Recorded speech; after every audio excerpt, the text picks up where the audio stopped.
الحمدللہ رب العالمین والصلاة والسلام علی سید المرسلین اما بعد۔ ایک بھائی مشت زنی کے بارے میں سوال کرتے ہوئے بتاتے ہیں کہ میں 3 سال سے اس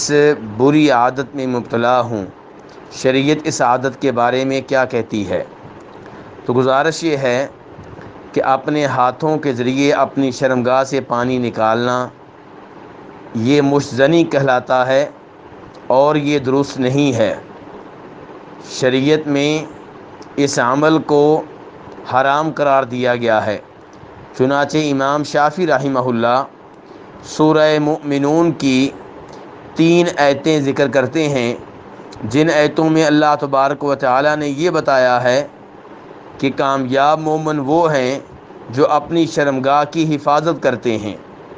الا علی ازواجہم او ما ملکت ایمانہم فانہم غیر ملومین، لیکن ان کی شرمگاہ ان کی بیویوں کے لیے حلال ہے، وہ اپنی شرمگاہ اپنی بیویوں کے معاملے میں استعمال کر سکتے ہیں، وہ اپنی لونڈیوں سے فائدہ اٹھا سکتے ہیں، اس معاملے میں وہ قابل مذمت نہیں ہے، اس معاملے میں ان کے اوپر کوئی ملامت نہیں کی جائے گی۔ لیکن جو آدمی بیوی اور لونڈی کے علاوہ اپنی شرمگاہ کو استعمال کرے گا، بیوی لونڈی کے علاوہ کو اور راستہ تلاش کرے گا، تو اللہ تعالیٰ فرماتے ہیں فَأُولَٰئِكَ هُمُ الْعَادُونَ، تو یہ لوگ حد سے تجاوز کرنے والے ہیں، حد سے آگے نکلنے والے ہیں۔ یہاں سے امام شافعی رحمہ اللہ نے یہ مسئلہ اخذ کیا ہے کہ مشت زنی حرام ہے، حلال نہیں ہے، کیونکہ اللہ نے بتا دیا ہے کہ شرمگاہ بیگم کے معاملے میں استعمال کی جا سکتی ہے یا لونڈی کے معاملے میں۔ اس کے علاوہ جو دیگر راستے ہیں، ان راستوں کو شریعت نے حد سے تجاوز کرنا قرار دیا ہے۔ تو اس سے پتہ چلتا ہے کہ مشت زنی کی اسلام میں اجازت نہیں ہے۔ دوسرے نمبر پہ وہ حدیث پیش نظر رہنی چاہیے جس میں یہ آتا ہے کہ جناب عبداللہ ابن مسعود فرماتے ہیں کہ نبی علیہ الصلوۃ والسلام نے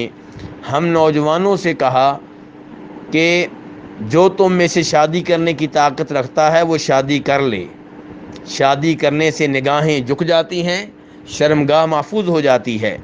اور جس میں شادی کرنے کی طاقت نہیں ہے اس کو چاہیے کہ وہ روزے رکھے، کیونکہ روزے رکھنے سے شہوت ٹوٹ جایا کرتی ہے۔ یہ حدیث بالکل صحیح ہے۔ اس پہ غور کیا جائے تو ہمیں معلوم ہوگا کہ شریعت نے شادی نہ ہونے کی شکل میں روزہ رکھنے کی جانب رہنمائی کی ہے۔ شریعت نے یہ نہیں کہا کہ جو شادی نہیں کر سکتا وہ زنا سے بچنے کے لیے، بدکاری سے بچنے کے لیے مشت زنی کا راستہ اختیار کرے، بلکہ شریعت نے یہ کہا ہے کہ جس میں شادی کرنے کی، نکاح کرنے کی طاقت نہیں ہے، مالی طور پہ اتنے وسائل نہیں ہیں کہ وہ شادی کر سکے، یا اسے کوئی رشتہ نہیں مل رہا، تو تب تک وہ روزے رکھے، روزے رکھنے کے ذریعے اپنی شہوت پہ کنٹرول کرنے کی کوشش کرے۔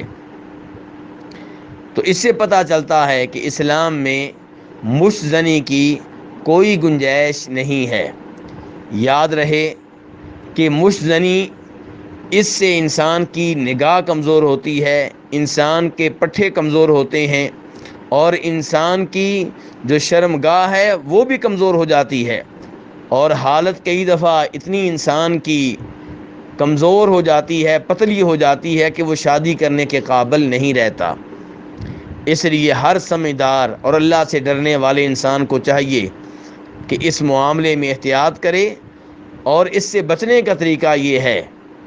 کہ سب سے پہلے یہ ذہن میں رکھا جائے کہ اللہ تعالیٰ نے بیوی اور لونڈی کے علاوہ شرمگاہ کے استعمال کو حد سے تجاوز کرنا قرار دیا ہے۔ تو اگر روز قیامت اللہ نے اس بارے میں سوال کر لیا تو ایسا آدمی اللہ کو کیا جواب دے گا؟ دوسرے نمبر پہ انسان کو چاہیے کہ ایسی مجالس میں رہے، ایسے لوگوں میں رہے جہاں ہر وقت اللہ کا ذکر ہوتا ہو، نبی علیہ الصلوۃ والسلام کی سیرت کی باتیں ہوتی ہوں، تاکہ انسان کی توجہ دین میں رہے، شریعت میں رہے، اور دائیں بائیں خیالات اس کے نہ جائیں۔ تیسرے نمبر پہ انسان کو چاہیے کہ اپنی نگاہوں کو جھکا کر رکھے، اپنی نگاہ غیر عورتوں پہ نہ پڑنے دے، کیونکہ جب نگاہ غیر عورتوں پہ پڑتی ہے پھر انسان کے شہوانی جذبات ابھرتے ہیں، تب وہ کسی ایسے گناہ میں ملوث ہو جاتا ہے جس کی وجہ سے بعد میں شرمندگی کا سامنا کرنا پڑتا ہے۔ انسان کو چاہیے کہ وہ دینی کتب کے مطالعہ میں، علماء کرام کے لیکچر سننے میں مصروف و مشغول رہے تاکہ ایسی عادات سے بچ سکے، اور انسان کو یہ بھی ذہن میں رکھنا چاہیے کہ اس بری عادت کی وجہ سے اسے دنیا میں بھی نقصان ہوگا اور آخرت میں بھی نقصان ہوگا۔ اللہ رب العزت سے دعا ہے کہ ہمیں ہمہ قسم کے گناہوں سے بچنے کی توفیق عنایت فرمائے۔ وصلی اللہ تعالی علی نبیہ محمد وآلہ وصحبہ اجمعین۔